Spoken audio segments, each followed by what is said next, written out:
दोस्तों मैं आज आपको ऐसी जानकारी देने जा रहा हूं जो शायद आपको किसी ने दी होगी। यदि आपको हमारी जानकारी अच्छी लगे तो लाइक ज़रूर करना, यदि अच्छी नहीं लगे तो लाइक मत करना। और हाँ, नीचे लाल बटन है सब्सक्राइब करना, उसे भी दबा देना ताकि आपको हमारी ऐसी वीडियो मिलती रहे। तो दोस्तों मैं आज जिस पृथ्वी पर हम रह रहे हैं उसके बारे में ऐसे रहस्यपूर्ण जानकारी देने जा रहा हूँ। शायद आपको पता नहीं होगी क्यों, क्योंकि हम जिस जगह रह रहे हैं उस जगह की हमें जानकारी पता नहीं रहेगी तो हम इस संसार में क्या कर सकते हैं। हाँ, स्टूडेंटों के लिए ये वीडियो एक बहुत ही यूज़फुल है। क्यों? क्योंकि स्टूडेंट जब किताबों में पढ़ते हैं तो उनको इतनी जानकारी प्राप्त नहीं होती है जितनी हम इस वीडियो के माध्यम से देता है। हमारा मकसद यही रहता है कि हर एक स्टूडेंट इस जानकारी को प्राप्त करे और आगे बढ़े। इस पृथ्वी पर ऐसी रहस्यपूर्ण जगह है जो शायद आपको पता नहीं होगी। ऐसे हमारे उत्तरी ध्रुव में 6 महीना दिन होता है और 6 महीना रात होती है, जबकि दक्षिणी ध्रुव में हमारे 6 महीना रात होती है और 6 महीना दिन होते हैं। तो ये ऐसी रहस्यपूर्ण जगह है, इनके बारे में हम आपको जानकारी देंगे। और हम इस पृथ्वी पर रह रहे हैं, इसमें ऋतुएं कैसे परिवर्तन होती है, ये मौसम कैसे परिवर्तन होता है, दिन कैसे होता है, रात कैसे होता है, हमारी पृथ्वी घूमती है या फिर एक ही रखे स्थिर है। से हम इन प्रश्नों के हम आज आपको ऐसे जवाब देंगे जो आप इन रहस्यों को सुनकर आप हैरान हो जाओगे। तो चलो हम आज इसके बारे में ये प्रश्न बोलते हैं कि हमारी पृथ्वी में दिन रात कैसे होते हैं। हमारी पृथ्वी में दिन रात ऐसे होते हैं क्योंकि यह पृथ्वी एक घूम रही है, एक गेंद की तरह है जो एक इस अंतरिक्ष में ऐसे घूम रही है। और ये इसके घूमने के कारण ही दिन रात होते हैं। और ऋतु ये 23.5 डिग्री के झुकाव के कारण, 23.5 डिग्री इस पृथ्वी का झुकाव, इसके कारण ही हमारे ऋतु में परिवर्तन होते हैं। 65 दिन और 6 घंटे में एक इस सूर्य के परिक्रमा करती है, परिभ्रमण करती है।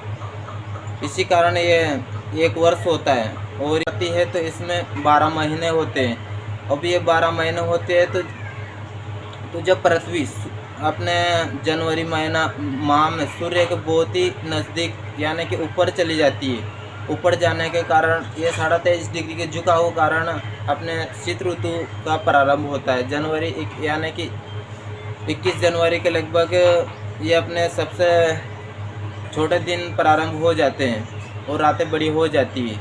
और जब ये धीरे धीरे वापस पृथ्वी नीचे की ओर आती है, नीचे की ओर आने लगती है, सूर्य के नीचे की ओर आने लगती है, तो इससे क्या होता है, इससे हमारे ग्रीष्म ऋतु में ये ऋतु प्रारंभ होती है। जब ये धीरे धीरे नीचे की तरफ आती है तो फिर वर्षा ऋतु प्रारंभ हो जाती है। समथिंग मध्य जून से यह वर्षा ऋतु प्रारंभ हो जाती है जो ये सितंबर तक रहती है। तो ऐसे ही हमारी पृथ्वी ये क्या घूमती है, ये घूमने के कारण ये ऋतु परिवर्तन होती रहती है। पृथ्वी सूर्य के सबसे निकटतम होती है तो इसे अपसौर कहा जाता है, और जब सूर्य के सबसे अधिकतम दूरी पर होती है तो इसे उपसौर कहा जाता है। क्यों? क्योंकि पृथ्वी और सूर्य के बीच में दूरियां बदलती रहती है, इसी कारण इसको अपसौर और उपसौर कहा जाता है। और हमारी पृथ्वी 365 दिन और 6 घंटे में इसके सूर्य का एक परिक्रमा कर लेती है, यानी कि इसके एक चक्कर काट लेती है। इसको हम एक वर्ष बोलते हैं। इसे एक वृत्तों में काटा गया है और इसे खड़ी रेखा में भी काटा गया है। क्यों? क्योंकि इसकी जानकारी प्राप्त करने के लिए वैज्ञानिकों ने इसे वर्तों व अक्षांश व देशांतर में इसको बांटा है। जब हम खड़ी रेखा में इस खड़े वृत्त में ऐसे गोल काटते हैं तो इसे देशांतर बोला जाता है। जब इस पृथ्वी को हम यूँ गोल आकार में यानी कि ऐसे काटते हैं तो इसे अक्षांश बोला जाता है। और इसकी जानकारी प्राप्त करने के लिए पृथ्वी को इस अक्षांश व देशांतरों के माध्यम से इसकी स्टडी की जाती है, इसका अध्ययन किया जाता है। और हमारे पृथ्वी के मध्य से यानी कि बीचों बीच से एक वृत्त गुजर रहा है, उसे 0 डिग्री बोला जाता है, उसे ही विषुववृत्त रेखा या मध्य रेखा बोला जाता है। क्यों? क्योंकि पृथ्वी इससे 2 भागों में बढ़ जाती है।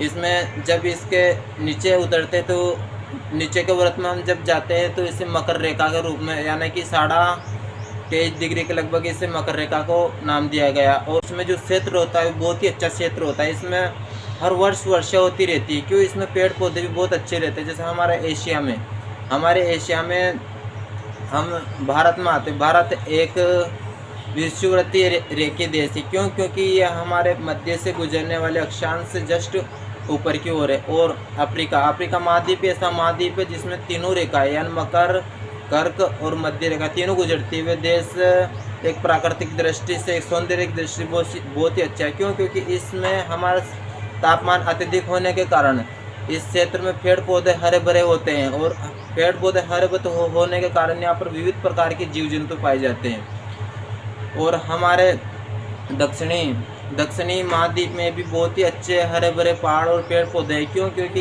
इस रेखा पे जितने भी क्षेत्र होंगे या जितने भी देश होंगे, जितने भी महाद्वीप होंगे, उसमें बहुत ही अच्छी बारिश होगी और वहाँ पर पेड़ पौधे बहुत ही अच्छे होंगे।